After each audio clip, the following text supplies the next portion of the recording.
Excellent. Here we are. What's up, people? All right, we're good. Everything should be running. I am just going to give this a moment to... Oh, there we are. Can I hear myself? Good. All right, good. We are in business. What's up, everybody? Okay, it's been a little bit, but time to bang out some more Heidegger, Being in Time.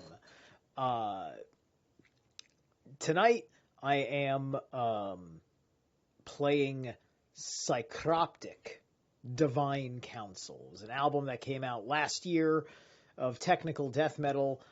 Technical death metal's got a lot of really cool metaphysical themes in their albums. The theme of an album is just as important to me as the style of playing. Because those two things put together really trigger my emotional body and tell me this is exactly how I want to feel. So, today we're going to be carrying on. We are in the midst of part 1. We are in, what is this? This is 16? Trying to remember exactly how the worldly. It's part 16. I'm just trying to get the right which chapter in. Is it Division 2? Are we in Division 2? No. It's part 1. Well, this is called How the Worldly Character of the Environment Announces Itself in Entities Within the World. And so we'll get to the meaning of that in a minute. But we're on the 103rd page out of 590. So granted, there's probably the glossary and stuff is probably huge, and all of those pages count.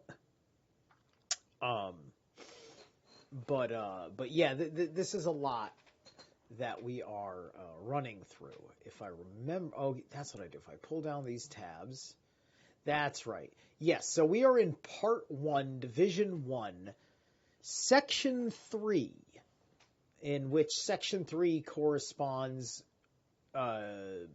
passages 14 through 24. Things are not just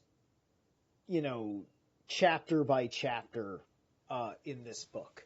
There are all these subdivisions because the book has an organization and a categorization process within it. So you're not just reading it linearly. You're reading a foundational concept, then you are kind of diving deep into that concept and then coming back up and then jumping to the next one, right? So you're either going deep into a valley or high up a mountain, and then you're coming back down to the middle, and then that middle is where you start the next chapter, and then you're up and down on the details. You're not just kind of trekking forward, jumping from idea to idea. Each idea requires a certain kind of deep dive. And so the book is organized in such a manner. So anyway, you're probably mostly familiar with this. This is now the 6th installment in this series. So let's have at it. So there's an annotation right on the title. So let's go down to 1. And that's just all written in German, so I don't have to worry about it. My rule is if the annotation is written only in German, then I'm not going to bother because I need English context for what they're actually trying to say because I don't speak German. But those are important distinctions because usually there was a prior annotation that had more information, and they were just explaining that this is the way it turned out in German, which you will understand from the prior explanation given. The world itself is not an entity within the world, and yet it is so determinative for such entities that only insofar as there is a world can they be encountered and show themselves in their being as entities which have been discovered. But in what way is there a world? If Dasein is ontically constituted by being in the world, and if an understanding of the being of itself belongs just as essentially to its being, no matter how indefinite that understanding may be, then does not Dasein have an understanding of the world, a pre-ontological understanding, which indeed can and does get along without explicit ontological insights with those entities which are encountered within the world. That is to say, with their character as within the world, does not something like the world show itself for concernful being in the world? Do we not have a pre-phenomenological glimpse of this phenomenon? Do we not always have such a glimpse of it, without having to take it as a theme for ontological interpretation?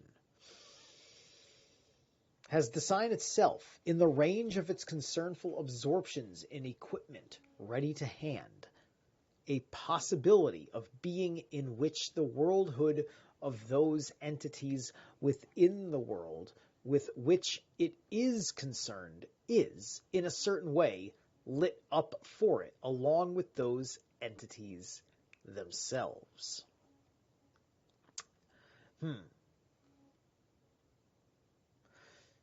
So this is kind of getting into the idea of the world in its in a kind of almost scientifically reactionary state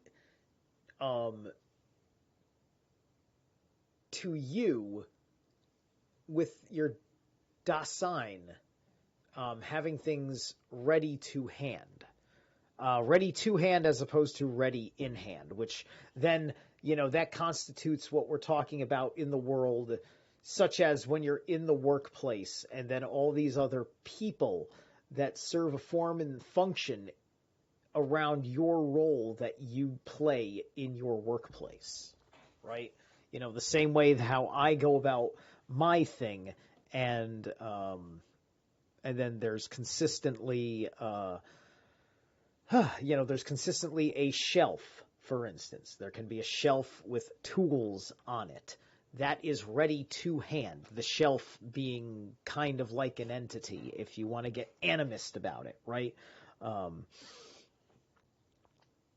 So, if such possibilities of being for Dasein can be exhibited within its concernful dealings, then the way lies open for studying the phenomenon which is thus lit up, and for attempting to hold it at bay, as it were, and to interrogate it as to those structures which show themselves therein. To the everydayness of being in the world there belong certain modes of concern. These permit the entities with which we concern ourselves to be encountered in such a way that the worldly character of what is within the world comes to the fore. When we concern ourselves with something, the entities which are most clearly ready to hand. Hold on a second. I'm sorry. In such a way, when concern ourselves with something, the entities are most closely ready to hand may be met as something unusable, not properly adapted for the use we have decided upon. The tool turns out to be damaged or the material unsuitable. In each of these cases, equipment is here, ready to hand. We discover its unusability. However, not by looking at it as establishing its properties, but rather by the circumspection of the dealings in which we use it. When its unusability is thus discovered, equipment becomes conspicuous. This conspicuousness,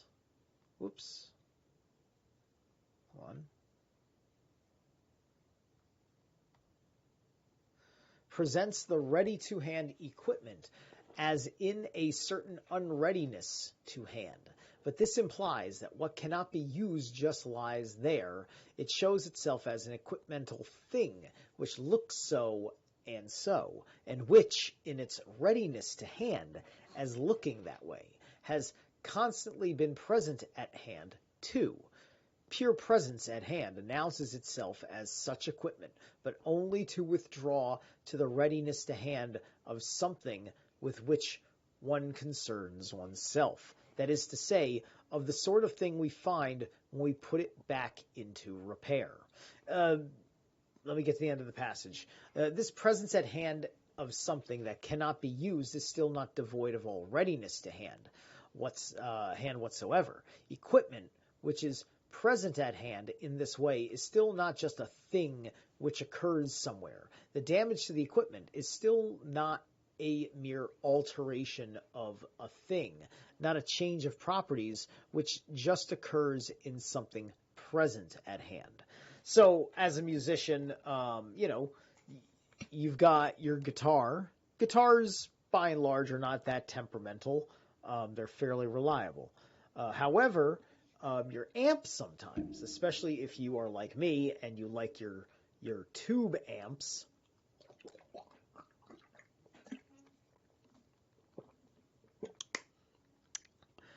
A tube amp is going to have more issues, because those tubes can blow out and stuff. So you get a lot of that. Like I've been used to where I can turn the amp on and play, and so everything's fine, but then it doesn't get revealed till it matters. When I pull the amp out of the house and I bring it to a studio and I plug it in at the studio, and now I'm hearing all these incredible differences and that it's not stacking up, like it's starting to have problems. Like maybe these problems are because of how much amplification I'm running through it as opposed to when I'm just jamming at home as such, or any of these kinds of issues. They really screw it up, right? And this is something that was ready to hand, but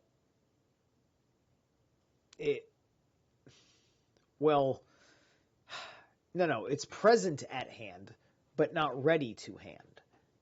It was left somewhere, it was ready at hand, but something went wrong in the meantime, right? Like my computer. I just opened up my computer last night and I had to reapply thermal paste to the processor. So I had to take out the cooling module and fan and apply blow off the dust and then clean it and then apply the paste. And this work I put in, and that made the computer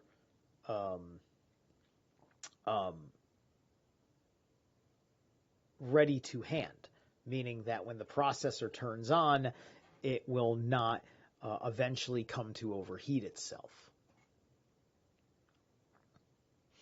And thus I had to wait to get thermal paste, which isn't just I don't think I can just run down to the store down the street to get thermal paste. I have to go somewhere. So I had to order that online. So my thermal paste wasn't present at hand or ready at hand, right? And until it was. But what was my Amazon ordering capability and all the resources I need for that, right? So you're jumping into the shopping world to bring in resources you need to come into your equipment world, your working world, right? And so you're interfacing between two different worlds that you operate with, right? And how you are guided through that operation is Dasein. I think I understand that. All right. So,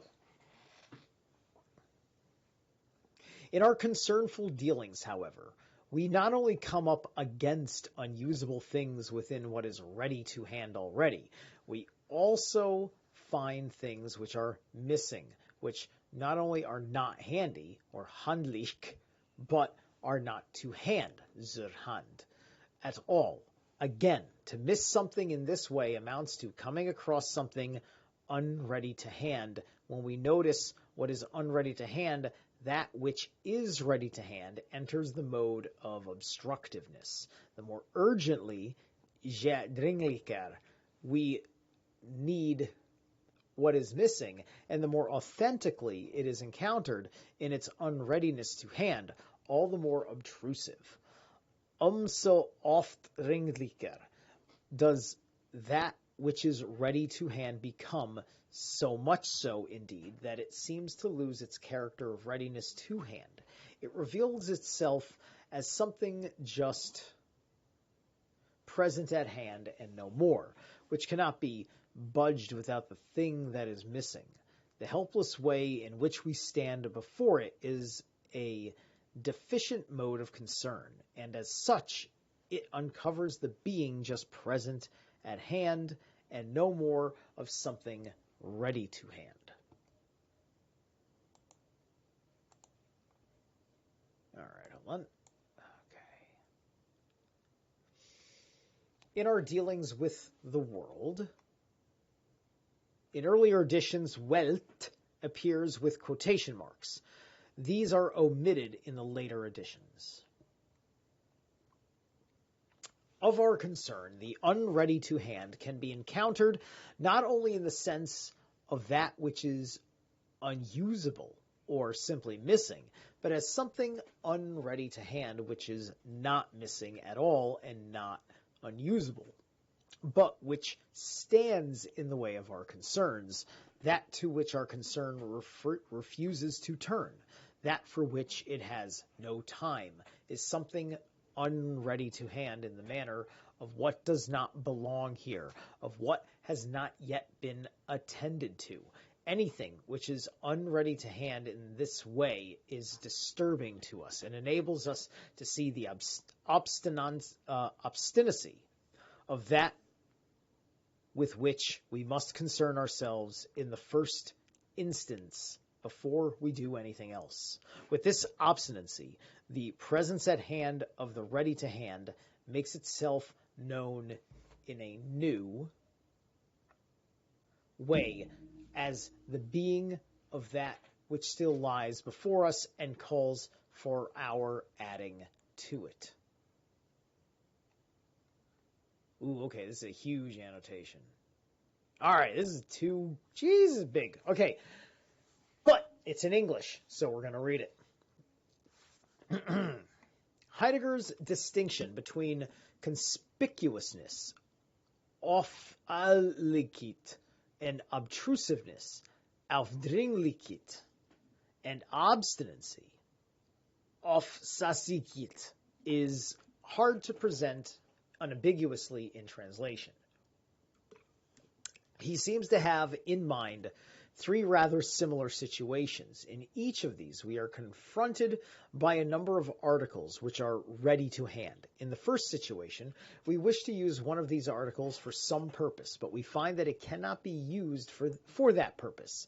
It then becomes conspicuous or striking and, in a way, unready to hand. In that way, we are not able to use it. In the second situation, we may have precisely the same articles before us, but we want one which is not there. In this case, the missing article 2 is unready to hand, but in another way, in that it is not there to be used. This is annoying, and the articles which are still ready to hand before us thrust themselves upon us in such a way that they become obtrusive or even obnoxious. In the third situation, some of the articles which are ready to hand before us are experienced as obstacles to the achievement of some purpose. An obstacle, they are obstinate, recalcitrant, refractory, and we have to attend to them or dispose of them in some way before we can finish what we want to do. Here again, the obstinate objects are unready to hand, but simply in the way of being obstinate. Once again, this backs up my analogy with my my guitar amp. In all three situations, the articles which are ready to hand for us tend to lose their readiness to hand in one way or another and reveal their presence at hand only in the second situation. However, do we encounter them as just present at hand or no more, or nur noch vorhandenes, right?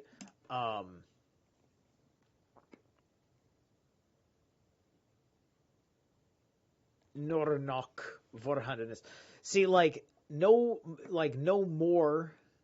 I guess that kind of means no more. The nur noch. Because vorhandenes means the at hand or to hand, right?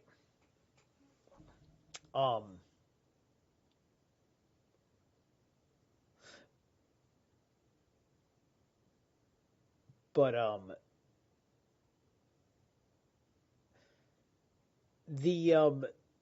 it's not so much about the thing itself is in a different state of being. It's that because the thing in your world is not doing as you expect it, it changes your state of being because it disrupts you in the midst of what you're doing, right? Everybody experiences this when software updates change the way you're set up. This afternoon, when I jumped on the Streamlabs OPS, I had to reconfigure my audio sound card configuration because there was some sort of update that threw off the automatic status that it is accustomed to. So then I replugged in everything to my sound card to make sure that the stream was ready to hand at 3 p.m. Get it? All right.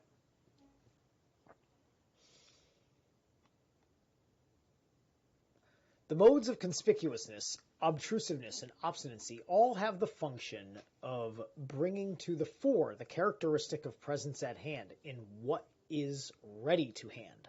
But the ready to hand is not thereby just observed and stared at as something present at hand.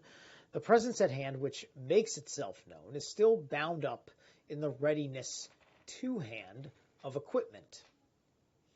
Such equipment still does not veil itself in the guise of mere things. It becomes equipment in the sense of something which one would like to shove out the way. Here's the next annotation. Herzog is used in the pejorative sense of stuff.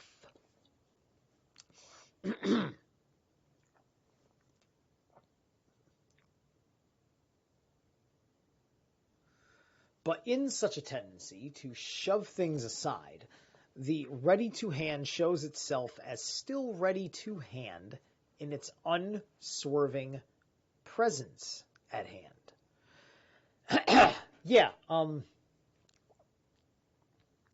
it's like if the amp breaks down and I don't have my backup amp, my entire world now shifts towards trying to solve this problem and hopefully get the amp from being a present at hand obtrusion to being present to hand, so that way it operates properly and delivers the results that I use the tool for, which is to make a certain amount of sound at a certain amount of amplitude and such.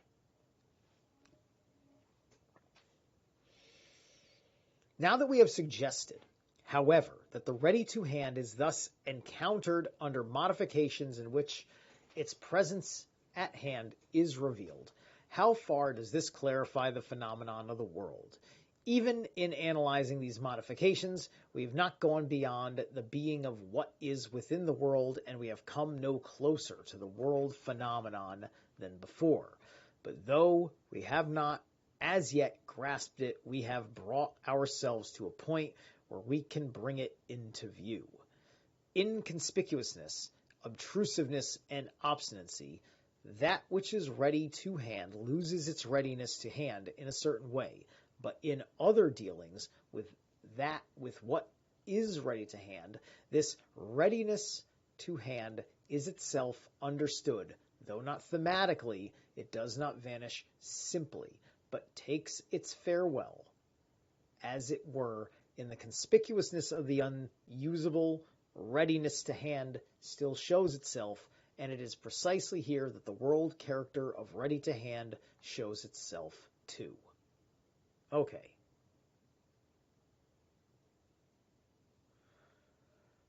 One second here. I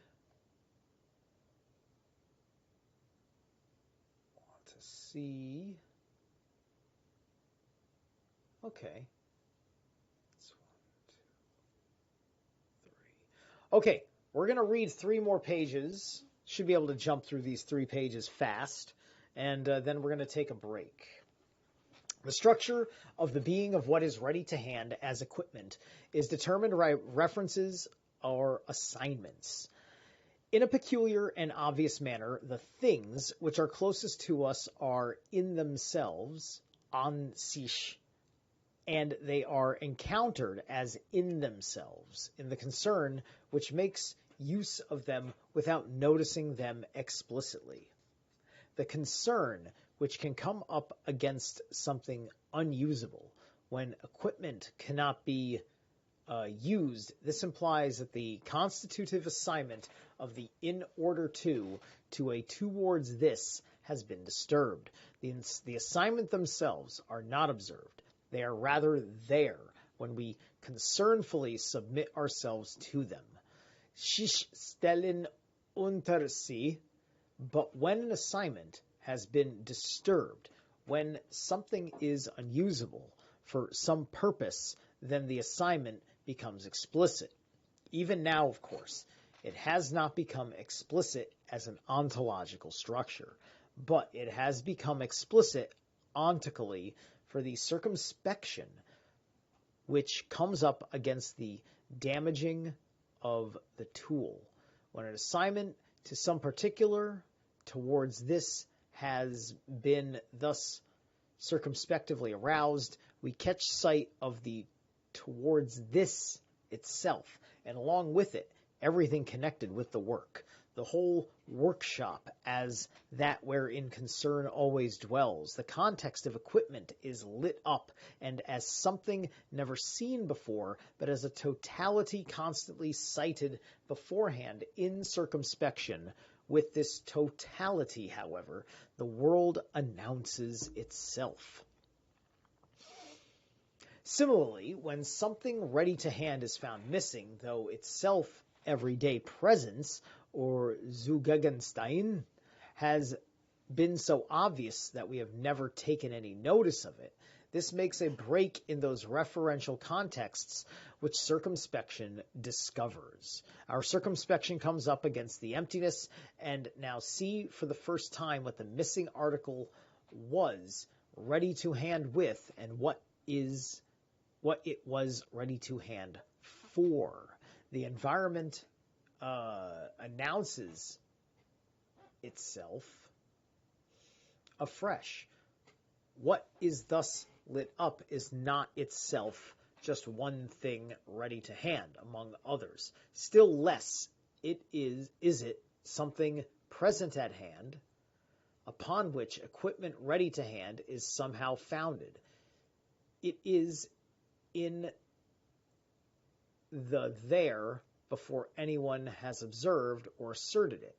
It is itself inaccessible to circumspection, so far as circumspection is always directed towards entities.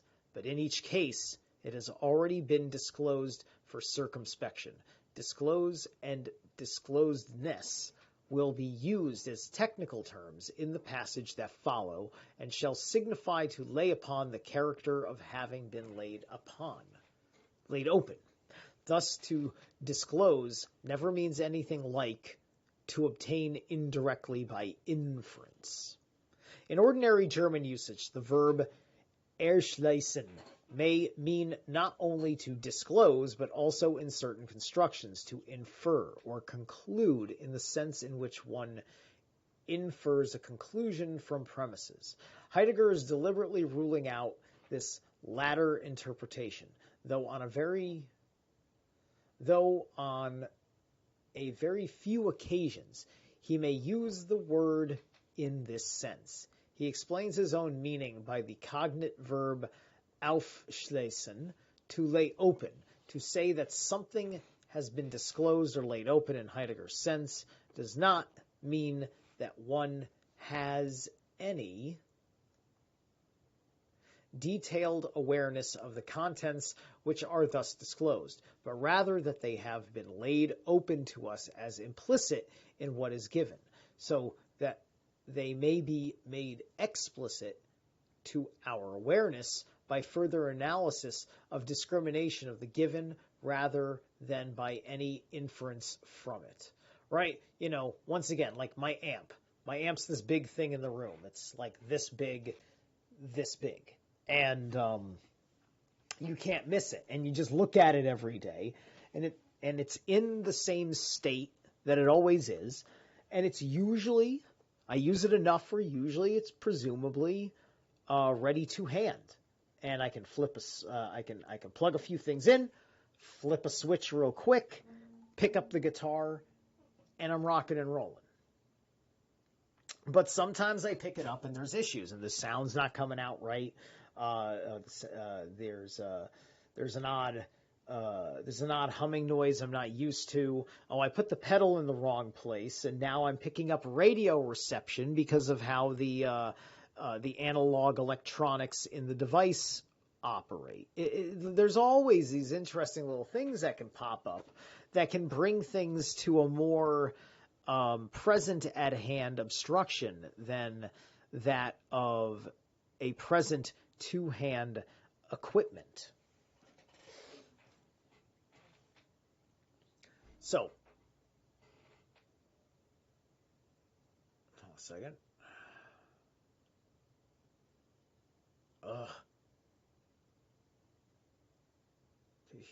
So by inference, that the world does not consist of the ready-to-hand shows itself, in fact, among others, that whenever the world is lit up in the modes of concern which we have been interpreting, the ready-to-hand becomes deprived of its worldhood, so that being just present at hand comes to the fore. If, in our everyday concern with the environment, it is to be possible for equipment ready to hand to be encountered in its being in itself, in seinem an sich sein, then those assignments and referential totalities in which one circumspection is absorbed cannot become a theme for that circumspection any more than they can for grasping things thematically. But non-circumspectively, if it is to be possible for the ready-to-hand not to emerge from its inconspicuousness, the world must not announce itself, and it is in this that the being in itself of entities which are ready to hand has its phenomenal structure constituted. In such privative expressions as inconspicuousness and unobtrusiveness and non-obstinacy, what we have in view is a positive phenomenal character of the being of that which is proximately ready to hand. With these negative prefixes, we have in view the character of the ready to hand as holding itself in. This is what we have our eye upon in the being in itself of something.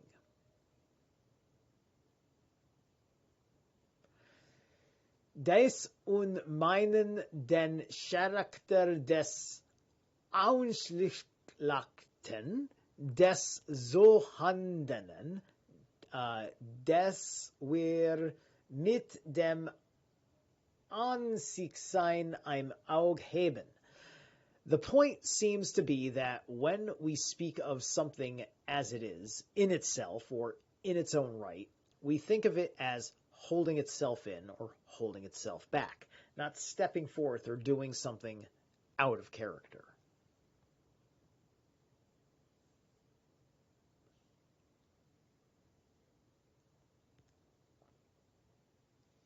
All right, hang on. Where was I?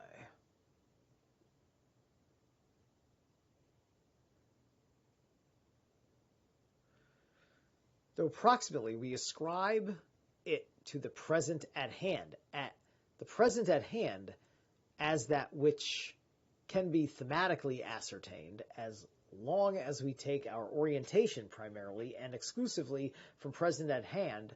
The in itself can by no means be ontologically clarified. If, however, this talk about the in itself has any ontological importance, some interpretation must be called for. This in itself of being is something which gets invoked with considerable emphasis, mostly in an ontical way, and rightly so from a phenomenal standpoint. But if some ontological assertion is supposed to be given when this is ontically invoked, its claims are not fulfilled by such a procedure. As the foregoing analysis has already made clear, only on the basis of the phenomenon of the world can the being in itself of entities within the world be grasped ontologically. But if the world can, in a way, be lit up, it must assuredly be disclosed, and it has already been disclosed beforehand when what is ready to hand within the world is accessible for circumspective concern. The world is therefore something wherein Dasein as an entity already was, and if in any manner it explicitly comes away from anything, it can never do more than come back to the world. Being in the world, according to our interpretation hitherto, amounts to a non-thematic circumspective absorption and reference or assignment, constituted for the readiness to hand of a totality of equipment. Any concern is already as it is because of some familiarity with the world. In this familiarity, Dasein can lose itself in what it encounters within the world and be fascinated with it. What is it that Dasein is familiar with? Why can the worldly character of what is within the world be lit up? The presence at hand of entities is thrust to the fore by the possible breaks in the referential totality in which circumspection operates. How are we to get a closer understanding of this totality? These questions are aimed at working out both the phenomenon and the problem of worldhood, and they call for an inquiry into the interconnection with which certain structures are built up. To answer them, we must analyze these structures more concretely. All right. Here, the older editions have Zuhandenhit, where the newer ones have Vorhandenhit. All right, so interesting. All right, so that was passage 16, I'll call it.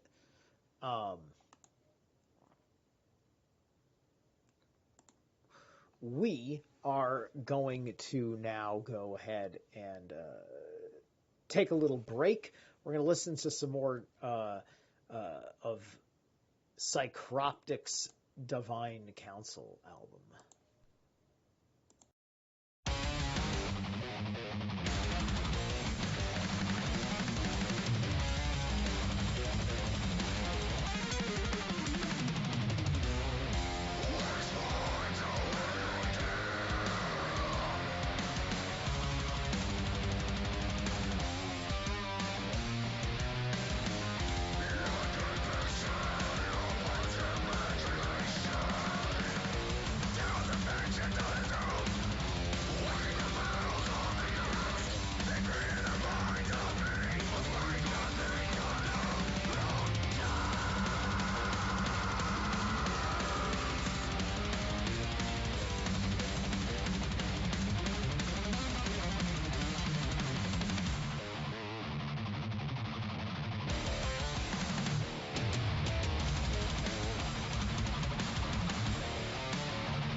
Oop, there we are. We're back.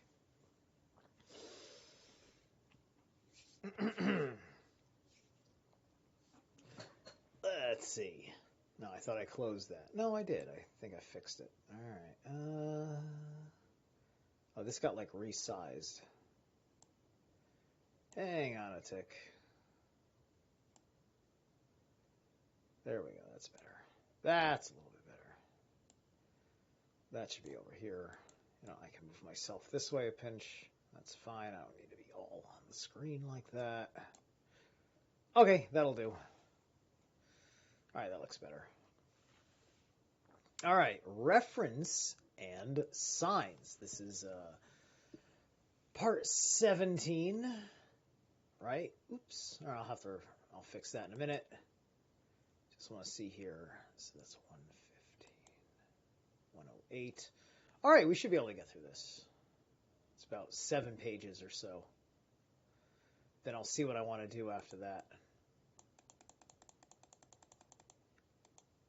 Whoops, too big. Ooh. There we go.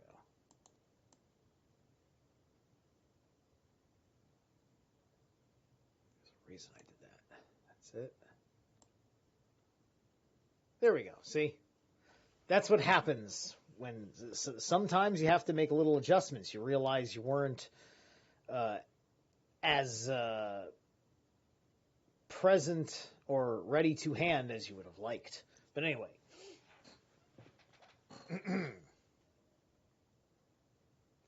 In our provisional interpretation of that structure of being, which belongs to the ready to hand or to equipment, the phenomenon of reference or assignment became visible, but we merely gave an indication of it, and in so sketchy a form that we at once stress the necessity of uncovering it with regard to its ontological origin, which I think...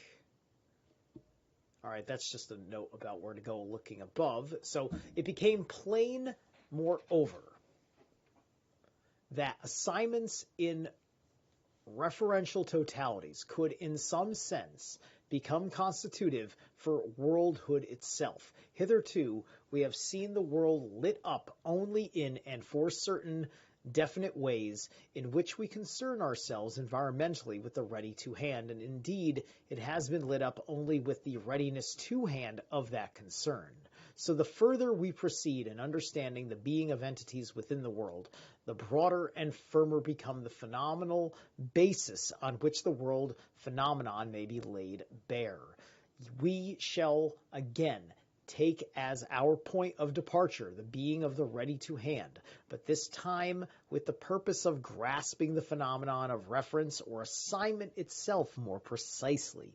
We shall accordingly attempt an ontological analysis of a kind of equipment in which one may come across such references in more senses than one.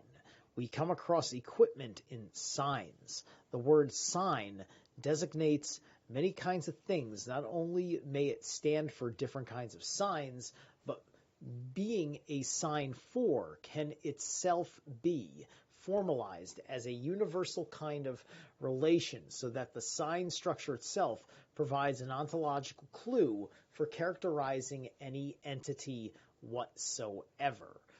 So that's interesting. It's looking for the context in your world to bring an entity in it to its more precise meaning. I want to take a look down here. There will be one annotation that I should read. Good to know. All right. But signs in the first instance are themselves items of equipment whose specific character as equipment consists in showing or indicating. Der spezifischer Zermachcharakter im Zeigen besteckt. While we have often used show and indicate to translate zeigen and anzeigen, respectively, in the remainder of this section, it seems more appropriate to translate zeigen by indicate or to resort to hendiadies as in the present passage. Okay, that's interesting. Hold on a second. To show, often used to show and indicate, to translate. Okay, to show or indicate. Yeah, basically to point something out in its context. That makes sense. All right.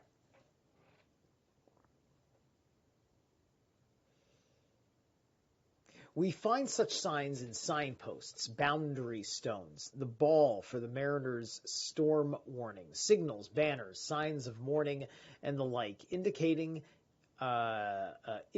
can be defined as a kind of referring.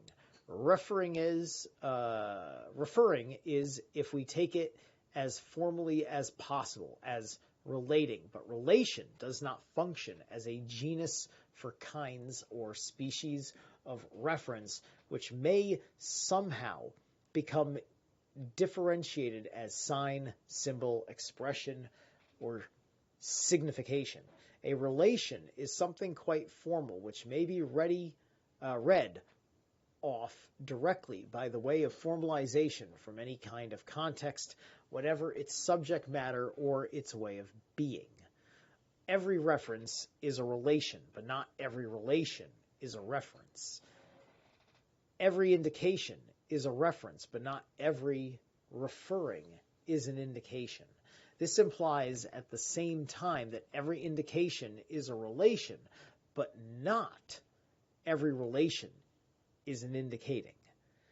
The formally general character of relation is thus brought to light if we are to investigate such phenomenon as references, signs, or even significations. Nothing is to be gained by characterizing them as relations. Indeed, we shall eventually have to show that relations themselves, because of their formally general character, have their ontological source in a reference.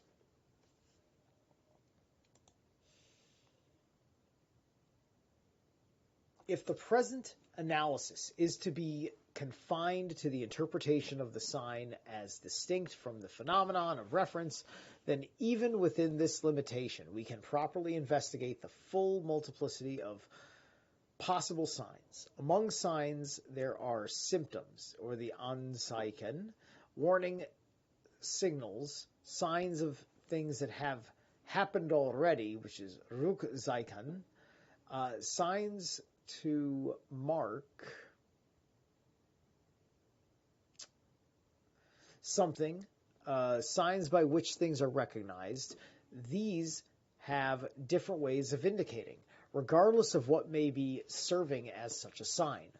From such signs, we must distinguish traces, residue, commemorative monuments, documents, testimonies, symbols, expressions, appearances, significations. These phenomena can easily be formalized because of their formal relational character. We find it especially tempting nowadays to take such a relation as a clue for subjecting every entity to a kind of interpretation which always fits, because at bottom it says nothing no more than the facile schema of content and form.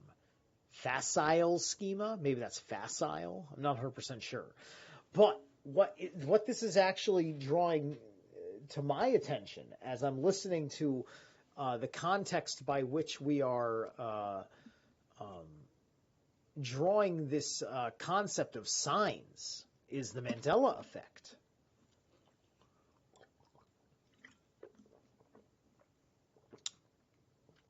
Once you've determined that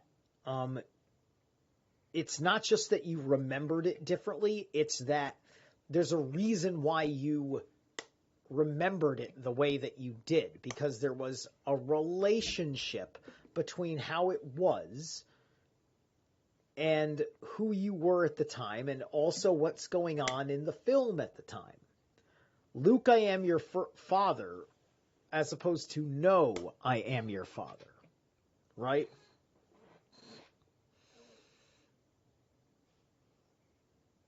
And, like,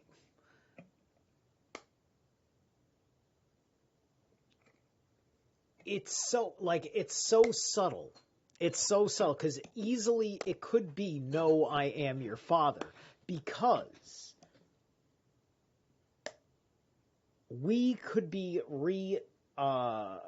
have been making the reference half-assed. You have to understand that, like, there's hardcore Star Wars nerds, and then there's your drunken idiot quoting the movie. And the drunken idiot quoting the movie is talking to other drunken idiots that liked the movie, but aren't hardcore about the movie. They may not know every little thing about a thing. And so he goes, Luke, I am your father. So that way, you've got the reference point of Luke Skywalker, and you're doing the deep voice. And so that way, you have an understanding of what Vader is talking about. Oh, he's talking about the Luke Skywalker character. Because if you don't know enough about Star Wars and you hear that, and you're not so drunk, you don't know. Is it Han Solo? Like, who's the father? What do they mean the father? Whose father's who? Is he the son of Obi-Wan? Maybe I don't what's the context of the conversation, right? Because all you know is that it was like it was a famous plot twist. That's all you know, is that there was a revealing which changed the meaning of the relationship between these two characters, this villain and this hero.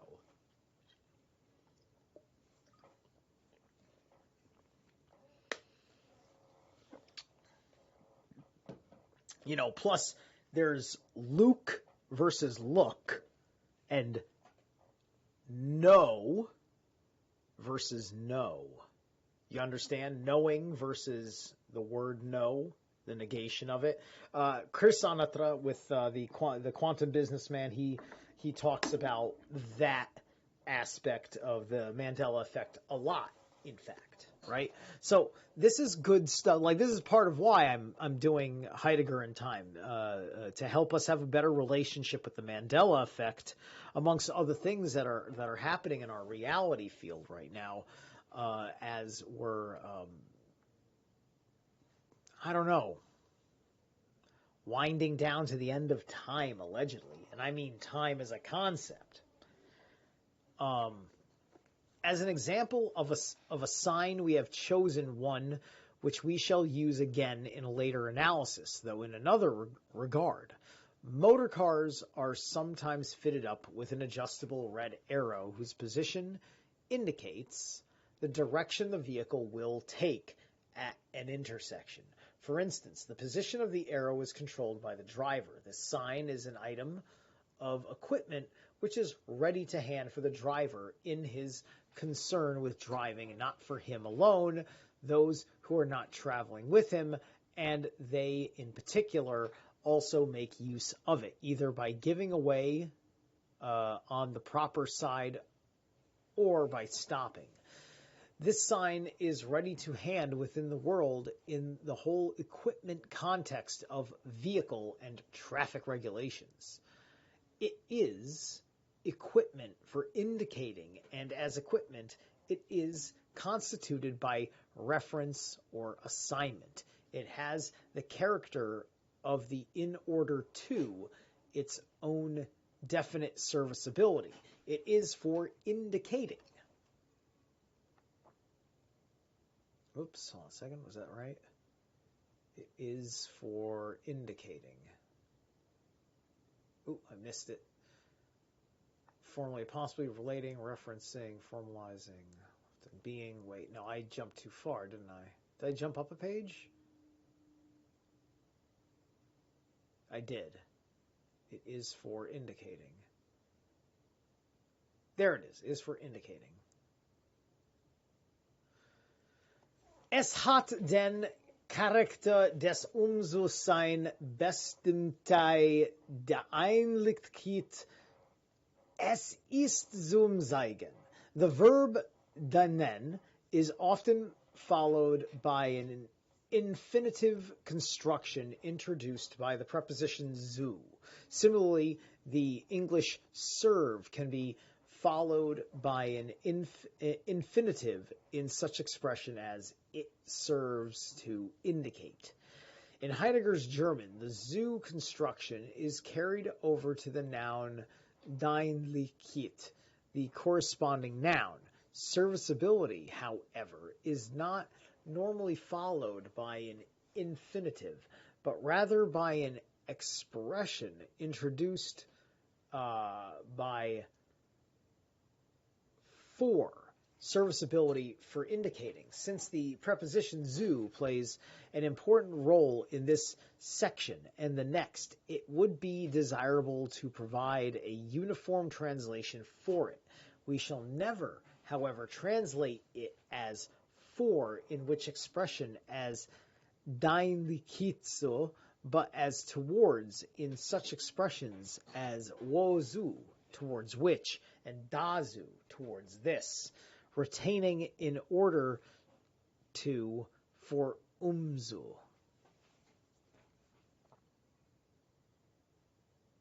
I'm sorry, hold on a second. Oh yeah, that's right, that's the end of that. And then, let me make sure that doesn't continue. No, it doesn't. Okay. There's nothing to read on that page. That's good. Now we go back up here. This indicating which the sign performs can be taken as a kind of referring, but here we must notice that this referring as indicating is not the ontological structure of the sign as equipment. Instead, referring as indicating is grounded in the being structure of equipment in serviceability for. But an entity may have serviceability without thereby becoming a sign. As equipment, a hammer too is constituted by a serviceability, but this does not make it a sign. Indicating as a reference is a way in which the towards which of a serviceability becomes ontically concrete. It determines an item of equipment. As for this, towards which, und best imt ein Zeg zu diesem. On the other hand, the kind of reference we get in serviceability for is an ontological categorial attribute of equipment as equipment, that the towards which of serviceability should acquire its concreteness in indicating is an accident of its equipment constitution as such. In this example of a sign, the difference between the reference of serviceability and the reference of indicating becomes visible in a rough and ready fashion. These are so far from coinciding that only when they are united does the concreteness of a definite kind of equipment become possible. Now it is certain that indicating differs in principle from reference as a constitutive state of equipment. It is just as contestable that the sign in its turn is related in a peculiar and even distinctive way to the kind of being which belongs to whatever equipment totality may be ready to hand in environment and to its worldly character in our concernful dealings. Equipment for indicating Sag-Sug gets used in a very special way, but simply to establish this fact is ontologically insufficient. The basis and the meaning of this special status must be clarified. What do we mean when we say that a sign indicates? We can answer this only by determining what kind of dealings is appropriate with equipment for indicating. And we must do this in such a way that the readiness to hand of that equipment can be genuinely grasped. What is the appropriate way of having to do with signs?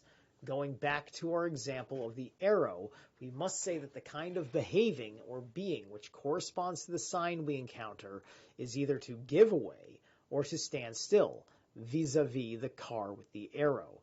Giving way as taking a direction belongs essentially to Dasein's being in the world. All right. Dasein is always somehow directed or ausgerichtet, and on its way. Standing and waiting are only limiting cases of the directional on its way. The sign addresses itself to a being in the world which is specifically spatial. The sign is not authentically grasped or erfasst if we just stare at it and identify it as an indicator thing which occurs. Even if we turn our glance in the direction which the arrow indicates and look at something present at hand in the region indicated, even then the presence is not authentically encountered. Such a sign addresses itself so the circumspection of our concernful dealings, and it does so in such a way that the circumspection which goes along with it, following where it points, brings into an explicit survey whatever aroundness the environment may have at that time. This circumspection survey does not grasp the ready-to-hand. What it achieves is rather an orientation within our environment.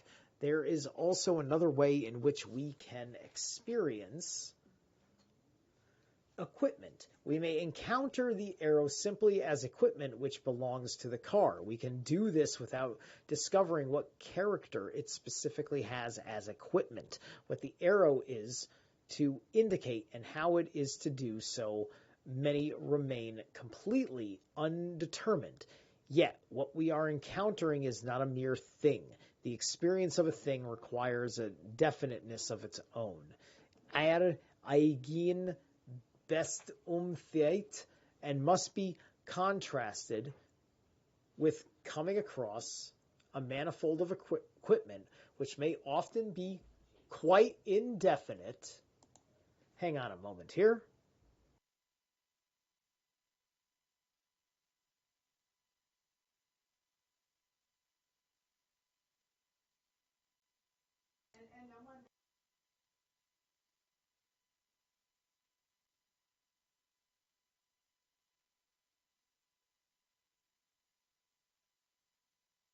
Yeah. Could you? Would that be all right? All right, guys. Sorry about that. All right, we're good. I just had to take care of a question. All right. All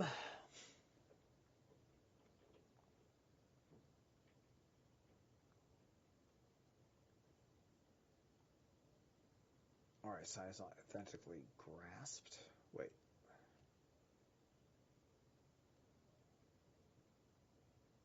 Shoot.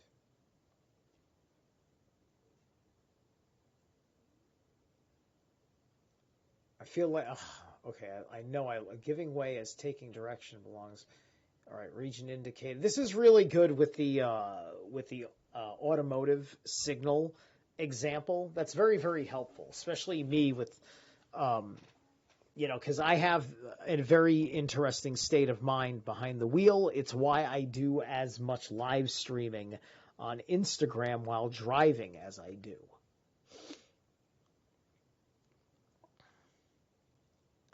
The sign addresses itself to a being in the world which is specifically spatial. The sign is not authentically grasped. Erfasst. If we just stare at it and identify it as an indicator thing, okay, where I read all that, authentically encountered, such a sign addresses itself to the circumspection of our concernful dealings, and it does so in such a way that the circumspection which goes along with it, following where it points, brings into an explicit survey whatever aroundness the environment may have at the time. This circumspection survey does not grasp the ready-to hand. What it achieves is rather an orientation within our environment. There is also another way in which we can experience equipment. We may encounter the arrow simply as equipment which belongs to the car. We can do this without discovering what character it specifically has as equipment, what the arrow is to indicate, and how it is to do so may remain completely undetermined. Yet, what we are encountering is not a mere thing.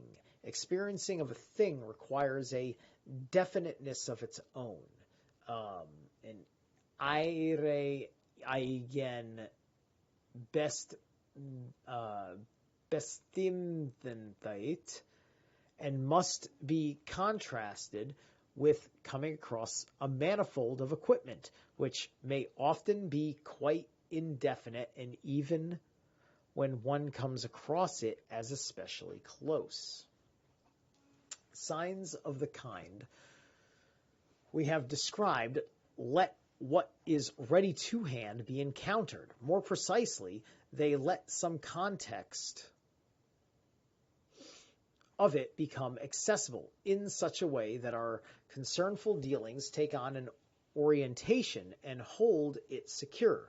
A sign is not a thing which stands to another thing in the relationship of indicating. It is rather an item of equipment which explicitly raises a totality of equipment into our circumspection, so that together with it, the worldly character of the ready-to-hand announces itself. In a symptom of warning signals, what is coming indicates itself, but not in the sense of something merely occurring which comes as an addition to what is already present at hand. What is coming is the sort of thing which we are ready for, or which we weren't ready for, if we haven't been attending to something else. In signs of something that has happened already, what has come to pass and run its course becomes circumspectively accessible. A sign to mark something indicates that one is at any time. Signs always indicate primarily wherein one lives, where one's concern dwells, and what sort of involvement there is with something. All right, hang on a second. We got one or two. Should be two, yeah. All right, all of these are German, so we don't have to read them. Great. Okay, we're going to take a pause right here, and we're going to take another break. Whoops, not that one. This one. Okay, and when we come back, we should be able to get through the rest of section 17, and then at the end of section 17, I think this will be an excellent place to call it today. So just to give you an idea of that, there isn't too much more to go. I hopefully will be wrapped up by 5 o'clock. All right. Let's jump into it.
All right. You know, man, like, I picked this band out of a hat.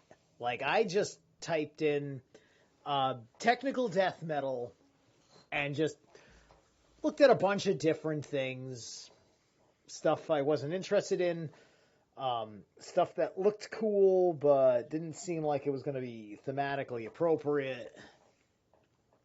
And then I grabbed these guys and I listened to a little bit of track one, and I was just like, all right, I'm gonna roll the dice with this. I like this. Anyway,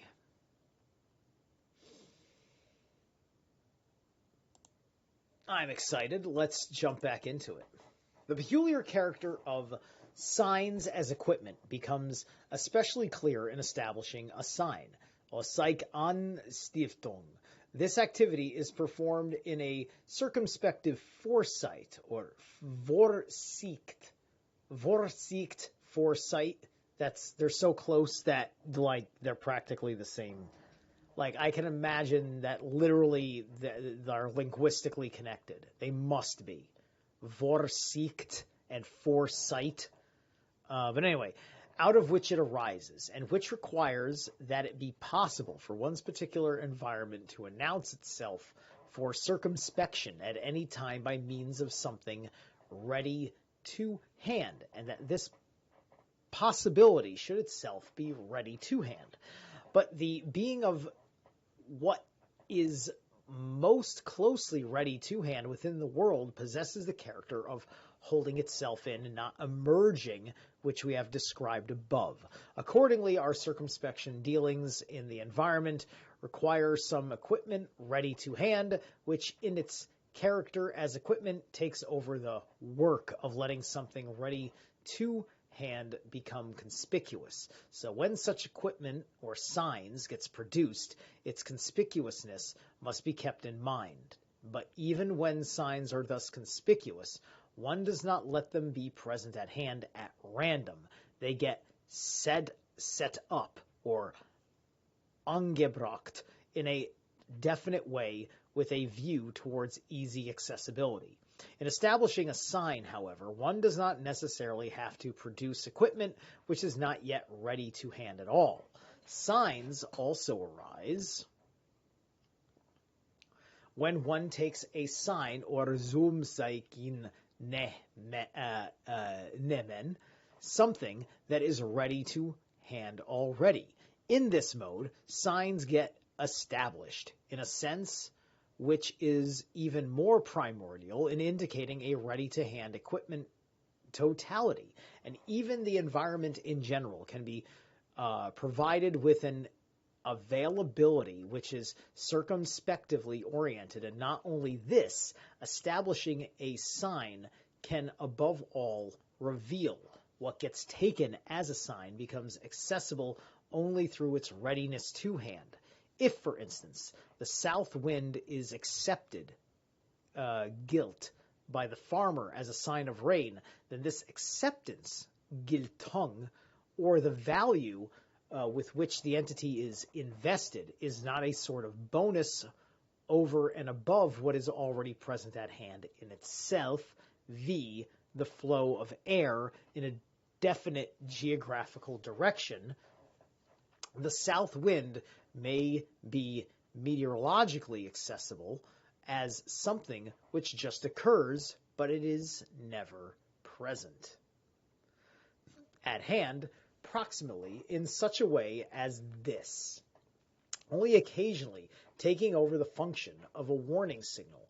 On the contrary, only by the circumspection with which one takes account of things in farming is the south wind discovered in its being.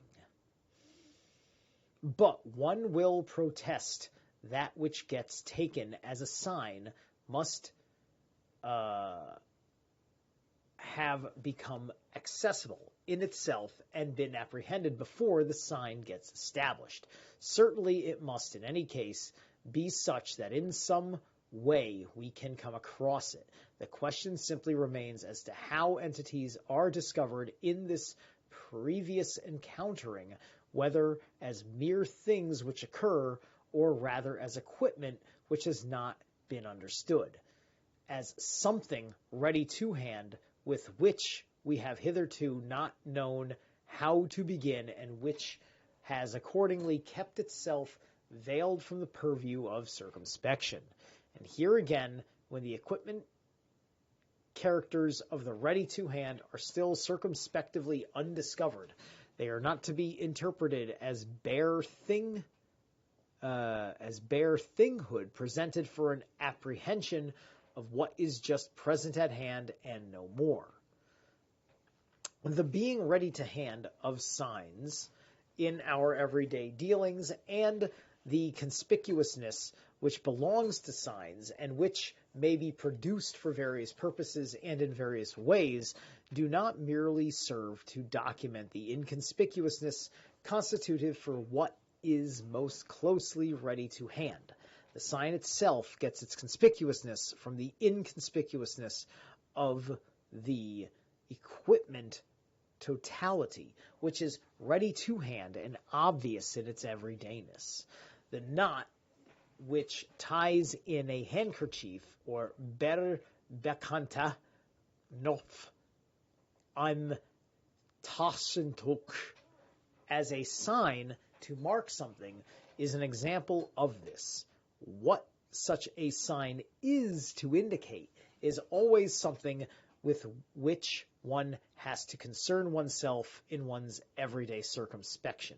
Such a sign can indicate many things, and things of the most various kinds. The wider the extent to which it can indicate, the narrower its intelligibility and its usefulness. Not only is it, for the most part, ready to hand as a sign only for the person who establishes it, but it can ever become inaccessible to him, so that another sign is needed if the first is to be used circumspectively at all. So, when the knot cannot be used as a sign, it does not lose its sign character, but it acquires the disturbing obtrusiveness of something most closely ready to hand. One might be tempted to cite the abundant use of signs in primitive Dasein, as in fetishism and magic, to illustrate the remarkable role which they play in everyday concern when it comes to our understanding of the world. Nice, now we're talking about magic. All right, Heidegger, game on. Certainly the establishment of signs, which underlies this way of using them, is not performed with any theoretical aim or in the course of theoretical speculation. This way of using them always remains completely within a being in the world which is immediate. But on a closer inspection, it becomes plain to interpret fetishism and magic by taking our clues from the ideas of signs in general, and is not enough to enable us to grasp the kind of being ready to hand which belongs to entities encountered in the primitive world. And you know what? With all the talk he was talking about signs and signals, and you're not just merely looking at it or whatever. Like I was gonna make the comparative to magic, but he did it anyway.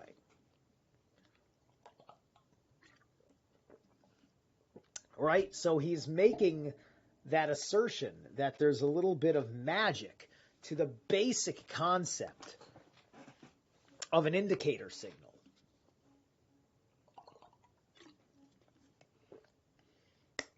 Because it's useful to everyone who witnesses it and understands the symbolism. And that symbolism's context to the environment that the automobile is in. And because all of that constitutes the world present at hand to the driver. And the vehicle and all the parts of equipment of the vehicle are the present to-hand functionalities of the system as a whole. My Ford Escape that I loved for many years, it is only present at hand. It is nothing but an obtrusive anchor. It is something that just sits in my driveway as I slowly whittle away at the last, like, $1,400 that I owe on it, right? Otherwise, it's a vehicle where I can start the engine and maybe move it around the block a little bit, but it sounds terrible because everything's going wrong with it on the inside now. It looks fairly okay on the outside, but, you know, the outside is not what counts anymore. Anyway.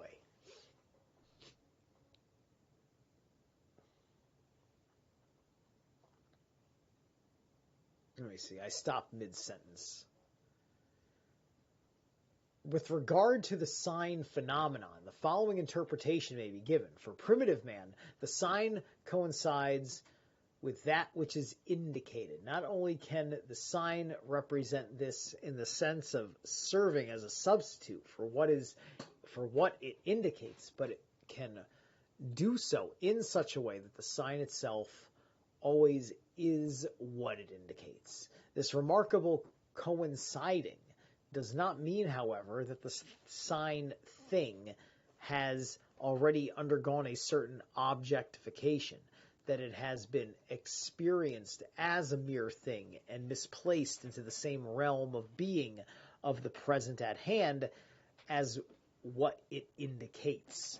The coinciding is not an identification of things which have hitherto been isolated from each other. It consists rather in the fact that the sign has not as yet become free from that of which it is a sign. Such a use of signs is still absorbed completely in being towards what is indicated, so that a sign as such cannot detach itself at all. This coinciding is based not on a prior objectification, but on the fact that such objectification is completely lacking. This means, however, that signs are not discovered as equipment at all. That ultimately, what is ready to hand within the world just does not have the kind of being that belongs to equipment. Perhaps even readiness to hand and equipment have nothing to contribute. Nicht aus Zerilath, as ontological clues in interpreting the primitive world, and certainly the ontology of thinghood does even less. But if an understanding of being is constitutive for primer, Dasein, and for the primitive world in general, then it is all the more urgent to work out the formal idea of worldhood, or at least the idea of a phenomenon modifiable in such a way that all ontological assertions to the effect that in a given phenomenal context, something is not yet such and such, or no longer such and such, may require a positive phenomenal meaning in terms of what it is not. Sorry.